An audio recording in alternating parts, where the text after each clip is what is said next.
Salam, xoş gördük. Yenidən sizinlə həmişə olduğu kimi mənəm, həkim, psixoterapevt, yalan və bədən dili üzrə ekspert Elnar Rəhimov Tambovski. Bugünkü mövzumuz çox maraqlıdır.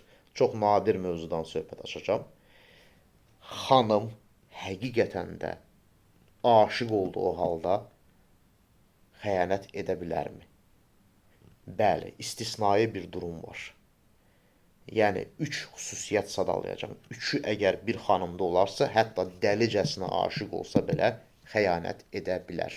Bilirəm indi kommentlərdə insanların çoxu yazacaq ki, əsl sevən xanım xəyanət eləməz. Bəli, bu 99% hallarda belədir. Amma mütləq istisnai hal var. Birincisi, o emosional olaraq qeyri-stabildir, psixoloji pozuntudan əziyyət çəkir. Yəni o xanım üçün monoton həyat tərzi yetərli deyildir. Yeni emosiya axtarışındadır. İkinci bir xüsusiyyət, sərhədləri demək olar ki, ya çox zəifdir, ya da yoxdur. Heç bir flirtə, heç bir şirinlikləndirməyə yox deyə bilmir. Yəni, öz instinktlərini kontrol edə bilmir.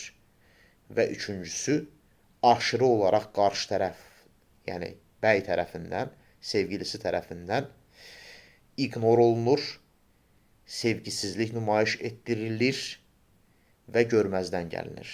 Bu üçü əgər bir xanımda olarsa, hətta dəlicəsinə aşiq olsa belə xəyanət edə bilər. Diqqətinizə görə minnətdaram. Sağ olun.